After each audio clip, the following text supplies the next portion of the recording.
அந்த தலித் ஓட் பேங்கை அவர் குறி வைக்கிறார் சார். வட மத்திய தமிழகத்தில் தலித் ஓட் பேங்கை விஜய் குறி வைக்கிறார். அது இவருக்கு தெரிஞ்சிருக்கு. நம்ம ஓட் பேங்கை அவர் காலி பண்ண வராருன்னு தெரிஞ்சோடனே, அது மட்டும் இல்லை பாஜக அஜெண்டாவை நிறைவேற்றத்துக்காக வராரு அப்படின்னு ஒரு விஷயத்தையும் அவர் பார்க்குறார். இது ரெண்டையும் பார்க்கும்போது இனிமேல் அவர் விஜய் பக்கமே போக மாட்டார். விஜய் பக்கம் போனார்னா இவரோட தலித் இளைஞர்கள் பெரும்பாலும் விஜய் பக்கம் போயிட்டாங்க என்ன பண்ணுறது நாளைக்கு. அதனால் இனிமேல் அவர் அந்த விஜய் பக்கமே திரும்பி பார்க்க மாட்டார். அவர் திமுக கூட்டணியில் வலுவாக இன்னும் இருப்பார்னு என்னுடைய கருத்து. சிபிஎம்மும் போக மாட்டாங்க. சிபிஎம் இங்கே தான் இருப்பாங்க. இன்னைக்கு ஒரு தினப்பத்திரிகையில் போட்டிருக்காங்க மக்கள் நல கூட்டணி மாதிரி ஒன்று வரப்போகுது. தாவேகா, அப்புறம் சிபிஎம், மதிமுக, விடுதலை சிறுத்தைகள் எல்லாம் ஒன்றா சேர்ந்துருவாங்கன்னு. எப்படி சார் சேருவாங்க? தாவேகாவுடைய பாஜக எதிர்ப்புன்றதே கேள்விக்குரியாத ஒரு சூழலில் எப்படி அவங்க கூட போய் சேருவாங்க? பாஜக இதை பற்றி தீவிரமாக கிளம்பாடுறீங்களா? கேட்டால் நடக்க போகிற சட்டமன்ற தேர்தல் அப்படின்றீங்க. பாஜக தமிழ்நாட்டுக்கு செய்கிற அநீதியெல்லாம் ஏன் எதிர்க்க மாட்டேன்றீங்க? ஏன் எதிர்க்க மாட்டேன்றீங்க? அப்போ உங்களை எப்படி நம்புறது?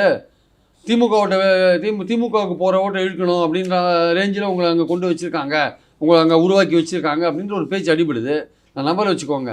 திமுகவுக்கு போகிற பாஜக எதிர்ப்பு ஓட்டு இருக்குல்ல, அதை நீங்கள் வாங்குறதுக்காக தான் நீங்கள் கொள்கை எதிரி பாஜகன்னு சொல்லிட்டு உள்ளே வந்திருக்கீங்க.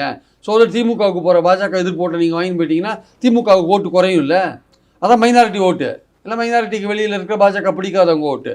அதை வாங்கணும். அதுக்கு தான் நீங்கள் தனியாக நிற்கிறீங்க. அதுக்கு தான் அந்த அஜெண்டாவை நிறைவேற்ற தான் உள்ளே வந்திருக்கீங்க. அவர் சீமானை மட்டும், விஜய் மட்டும் சொல்ல, சீமானையும் சொல்கிறாரு.